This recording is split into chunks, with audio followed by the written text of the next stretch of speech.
This video is sponsored by Squarespace, the all-in-one website platform for entrepreneurs to stand out and succeed online. So I think a lot of us have noticed that the way we think has been changing over the past decade, and there's a chance that that's because of the internet. From the day we are born to the day we die, our brain remodels and revises itself, and it either improves or it can also decline. And whilst the research on the effects of the internet on our brains is pretty new and still in progress, early trends suggest extended usage of the internet is having an impact on our brains, notably attention span and being vulnerable to distractions. But honestly, in my experience, it's something a little bit worse, or rather, the internet is causing me to have far more of an existential breakdown. Now, I should preface this by saying that I'm not blaming the internet.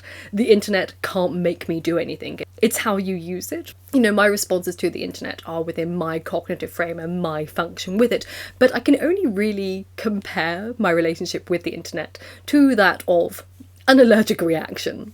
So before I tell you about my breaking point, let me just give you a little bit more context before I had my breaking point the other day. So, in a summary, I had a realisation over the past year or so that I don't think I've built a life that I actually want. And the worst part of it is that it looks completely normal. I wake up and I'll check my phone, I'll scroll a little through my emails, I'll reply to things, and then once I'm finished with that, I open my laptop and immediately I start working. But it doesn't feel like I'm working. Or rather, it doesn't feel like the work that I want to do, what I dreamed of doing when I was a grown-up. Because it's not mentally engaging or stimulating in any way. I don't feel like I'm learning anything. My work feels like I'm reacting constantly, and that's exhausting. I react to messages and comments and notifications, or to whatever is happening online that day. And because my career is online, I've been tricked into thinking that I have to be online to understand how the online world works in order to make content according to what's trending. What do people care about? What are they talking about? What are they watching? What's popular? What's worrying them? What is everyone reading? What can I say that others haven't already said? And before I know it, hours have passed and I haven't really thought about anything. I've just sort of kept up with everything else. And the strange thing is that this is the life I chose. I built this. My work exists online, my ideas exist online, my audience exists online, so it should feel exciting, or meaningful, or at the very least intentional. But instead it just often feels like I'm slightly trapped inside something I can't fully step away from. I'm mentally unfulfilled and stifled, like I've become a robot version of myself. And I think what's been bothering me most isn't just the time that I spend on the internet, it's what it's doing to the way I think and who I am. Because really, I study people who have spent their lives reading slowly and thinking deeply and writing carefully. I study authors, I study writers, and that was what I wanted to do myself. And when I was 21, I got this ridiculous idea that I could be an academic too, and all I wanted to do was to write courses for people about literature and to get other people excited about deep reading and literary analysis and critical thinking. And here I am, analysing metrics most of my day and analysing analytics in order to fit into a space that I occupy like some purposeless internet cog.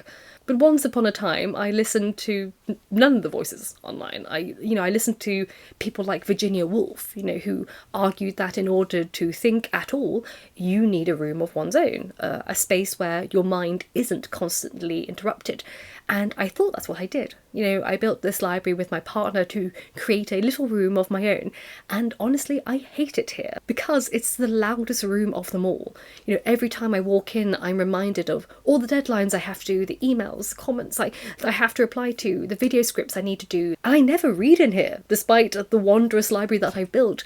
The most dominant focus in this room are the two screens at either end. And I think a lot about Marcus Aurelius, because he believed that your attention is one of the only things that you can control. And I just keep thinking, he would think so little of me. But before we go further into the existential crisis, I'd like to take a moment to thank today's sponsor, which is Squarespace. So whether you're just starting out or managing a growing brand, Squarespace makes it so easy for you to create a beautiful website, engage with your audience, and sell anything from products to content to time, all in one place and all on your... I've gone through so many iterations online, from blogging to running a business, and Squarespace has seen all sides of my online evolution. If I were to launch my own courses and workshops, I can do that on my Squarespace website, which allows for members-only content for my community, where I can sell access to my online courses or blogs and videos and memberships, and then purchases can be anything from a one-time fee to subscription access. And then when it comes to evolving my business, I can make smarter business decisions with Squarespace's intuitive built-in analytics tools, which lets me review my website traffic, learn where to focus my engagement, and track revenue from bookings and invoices and product sales. Again, all in one place. So if you're interested, check out squarespace.com for a free trial, and then when you're ready to launch, go to squarespace.com/Lady of the Library to save 10% off your first purchase of a website or domain. Like, am I truly that weak? Have I fallen that far and become sucked into a norm that makes me utterly miserable? All because this is what I've been told is what it means to be productive. That reading books that I love or enjoy is completely useless, because I need to read books that would help me either make content or be relevant for my research. And time is ticking away, and you've fallen behind all your deadlines already, and the PhD is coming to a close, and if I were to read, it would be self-indulgent, and I'm just so naive to think that I could have become an academic, and for what purpose? You know, there's always someone in my life or online asking me why I wasted my time and money studying literature in the first place. And I've grown to be so self-conscious and so stale. Like, I never breathe. I just do and repeat. And then I wonder why I dread getting up in the morning. You know, I hate my screens. Like, I hate them. I hate how dependent I've become on them, and I'm scared to deviate from what works. You know, I'm actually scared to stop working in this way, even though I know the way I work is not conducive to success, because I fail all the darn time, and yet I don't know any other way at this point. You know, I've created a life where I'm never really alone with my thoughts. Instead, the moment I feel bored or uncomfortable or uncertain, I immediately escape it. You know, my attention is constantly being pulled in 1,000 different directions, and not by necessity, but by design. So there's a line from Blaise Pascal where he says that all of humanity's problems stem from our inability to sit quietly in a room alone. And likewise, Soren Kierkegaard claimed that boredom is the root of all evil, the despairing refusal to be oneself. And for that, Kierkegaard would think I were the devil, because I would rather distract myself with mind-numbingly boring Google searches about pointless thoughts that enter my head than sit with myself and write a journal entry, because I have so little self-belief that I don't think I would have anything worthy of writing down to myself. And now I would argue it's much worse, because it's not that we can't sit quietly in a room alone, it's that we've built a world where we almost never have to try. You know, why would we sit alone with our thoughts? It's selfish, it's self-indulgent, it's privileged, you know, it's too passive in this world. Yet the energy required to compute everything that unfolds in the world around us every single day leaves very little for us to give to ourselves. And thus I find myself becoming very stagnant and rusty and out of date with who I feel I should be at this point in my life. So, cue my existential crisis and my breakdown. I have many of these, but this was kind of like a quite intense one. So the other day I was overthinking and catastrophizing, criticising myself, beating myself up mentally, black and blue. And I felt so stuck that I can only describe it as my head was throbbing, and I felt incredibly sick. And this isn't a new experience by any means. This is how I spent the large portion of almost all of my days for the past few years. And it feels incredibly helpless, and it makes you feel worthless. And it's like you're feeling the disabling effects of my cognitive disabilities surging through every fibre of my being and like burning the wiring within my brain. I hate the physical sensation of being within my mind. You know, it manifests as this painful throbbing within my skull, like a pressure building that has no release, lest I were to break it open somehow, which we don't want that to happen. But it's rather a miserable experience, and I feel miserable, and I've become more aware as my hours and days are lost to this disabling experience that my life is running away from me, that all the things I wanted to accomplish and read are slipping further away, and that I'm watching myself waste away this precious thing that is life. And yet it feels as though I'm carved of stone. I'm conscious of it, but I am so carved and heavy, and I'm sinking into this unstable settlement below me. Now, when I'm in these bouts of paralysis, I sometimes imagine Seneca wishing to basically wake up for his eternal slumber and just give me a good old slap or shake, put some sense into me, because he'd be rolling in his grave if he knew I existed. Because I'm hyper aware that my obsession with work and doing things right is an anxiety stemming from the pressures of productivity culture, one which has overtaken our lives to the point that many of us mistakenly conflate doing for being. If anything, productivity is the greatest distraction from living that we are subjected to, one that lulls us into this false sense of living when we are merely existing.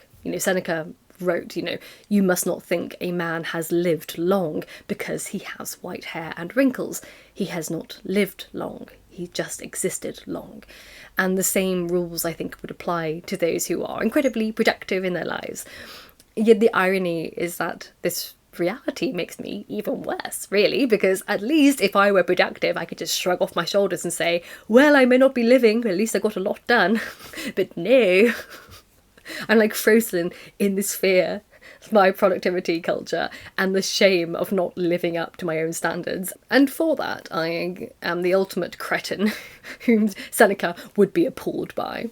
I'm not a procrastinator in the normal sense. I get a lot of work done. All I do is work from the moment I wake up to the moment I go to bed. But my procrastination is one of an existential nature. It's the one that puts off doing things in favour of waiting for a magical and yet undefinable perfect state of existence, one in which the climate and the mind and the body are all in equilibrium, the one that tells me that I'll do it when I'm more well-read, I'll do it when I'm not depressed, I'll do that when I'm more intelligent, I'll do that when I'm not stressed, I'll do that when I finish my PhD, I'll do that when I lose weight, I'll do that when I feel more confident. And of this kind of procrastination, Seneca retorts, quote, putting things off is the biggest waste of life. It snatches away each day as it comes and denies us the present by promising the future. The greatest obstacle to living is expectancy, which hangs upon tomorrow and loses today.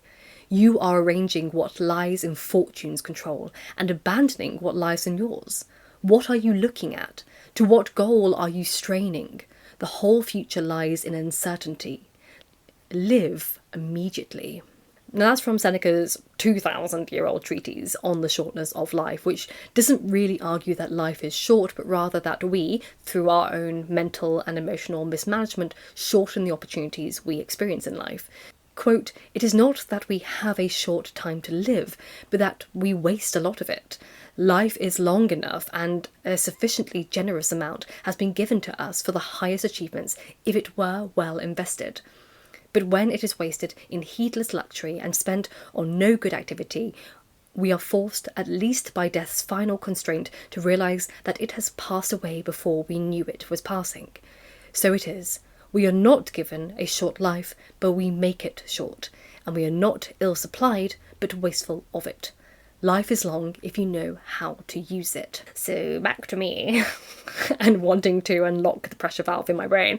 So I had this kind of moment of eureka, because, put it into more context, I've been suffering from these daily headaches for a long time, and these headaches are coupled with feelings of nausea and lightheadedness and exhaustion. And after years of going back and forth to doctors and even having an MRI and an ECG and trying various medications, I finally came to this strange realisation, and I turned to my fiancé and I said, I think the internet is making me ill. Now again, yes, I know the internet is not actually making me ill, but much like someone with lactose intolerance, I was consuming it far too much that my body was responding to it appropriately. Much like how the body tries to purge toxins from itself, my brain was doing everything it could to get me away from a screen by making me feel nauseous or tired or giving me a headache. It wanted me to close my eyes and turn away from it all because it knew what I was doing wasn't good for me. And somewhere along the line, I've lost who I was because of that, because I kept ignoring all the signals. I lost something quieter and slower and more deliberate. The version of myself that could sit with an idea for hours or read without any guilt or shame or interruption, or just exist without needing to document or share it or turn it into something. So recently, I've been wondering what would happen if I tried to step outside of that. Obviously not completely, but I don't think that's realistic, but enough to notice the difference. Like, what would my life look like if I lived more like the people I spend all my time studying? Or even how I used to live a decade ago.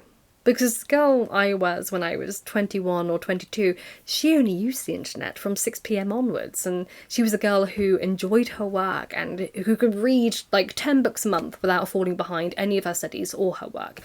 And I wasn't just more accomplished back then, I felt more alive. Like, I felt like I was existing. I felt like I was part of a world around me and I had a purpose. I had a role to play. I didn't see the internet as an essential, fundamental part of my progress. It was an outlet, a distribution system, which was great. It was a tool. And I've stopped using it as a tool. I've started using it as part of myself. I've tried to fit myself into the internet rather than see it as a tool like I used to. And when did I allow it to become such a fundamental part of my being? So I've decided to do an experiment. Everyone who has been here for a while knows I love a little experiment, whether that's not buying and that turns into 3 years of not buying anything to save up for my PhD, or going vegan for a month and then that suddenly evolves into a lifestyle of now 11 years. So my goal is to go back to how I was, to only use the internet for a couple of hours in the evening. I'm going back to handwritten scripts and note-taking. I'm turning off my Wi-Fi on all of my devices until nightfall, and I'm going to see if I can finally return to who I was and claim my inner life back. And I want to see if it will stop me from having daily headaches, and if I start recovering from chronic fatigue, and if I actually start feeling like myself again. Maybe I won't, maybe I will. We'll find out. We'll find out together, shall we? That's my experiment. And I hope it will do me good, because there's a lot of things I want to do in life. I'm scared of telling people about what I want to do, because I love producing things for the internet, but I think what's happened is I've now thought, well, if I'm producing for the internet, I have to be on the internet. In the same way, if I were a professional swimmer, I have to be in the water all the time. That's not the case with creative outlet. You can produce from what you have around you and then use it as a distribution system. The internet is not my workplace. The internet should be a distribution system. And likewise, I think even as a consumer of the internet, being more intentional with how you use it may also help you if you've been feeling a bit of this way, because it shouldn't be what we're always attached to. So maybe potentially you may be inspired to turn off your Wi-Fi during daytime hours and see where your mind wanders, and then come in the evening and have a nice sit down and chat and catch up with your favourite things and make it an intentional thing, like we did when we were children. Remember when we came home from school and you watched a couple of shows and then you went and did your homework because there were no more shows to do? That is the way that I should be treating the internet, using it for the things I need to do, like reply to things when I have the slot. Outside of that, it shouldn't be part of my daily ritual. I need to do research. I want to research. I want to make courses. I want to do lots of literature courses, because that's my main goal, and I want to make them incredibly thorough and incredibly worthwhile. I want to work on my podcast again. I want to read books. I want to analyse books. I want to get on with my darn PhD. I want to write conference papers. The internet's not required for any of that. The internet's where we talk about things and inspire one another and help one another. It should be like a little network where we can just here's what I learned from the life outside. Please don't live on the internet. I've been living on the internet for so long, and I don't use social media. I just live on the internet. I'm looking at trends. I'm reading articles what other people write about. It's still not even social media's fault, really. I know social media is part of this equation, but as someone who doesn't use it, there's a lot of other things out there that are causing it. So here's to me trying to get back in touch with the person that I wanted to be when I was 21 years old and create those courses for people like I wanted to. Like, do all my courses that I planned in my head, that I have all written down, that I want to actualize, like plan making a community of intellectual, like-minded people, like where we can talk and I can deliver seminars and then people can like engage with how to write an essay if they want to, and engage with their own creative writing and non-fiction writing, because I'd love to inspire that with people. I'd love to encourage people to write more essays and to engage with literature in a way that's more than just reading a book if they want to. Those are what my ambitions are, and I've sort of lost track of it because of the darn algorithm. But thank you ever so much for watching. I hope you enjoyed this video. If you did, please give it a like, subscribe, maybe even a share or a boost.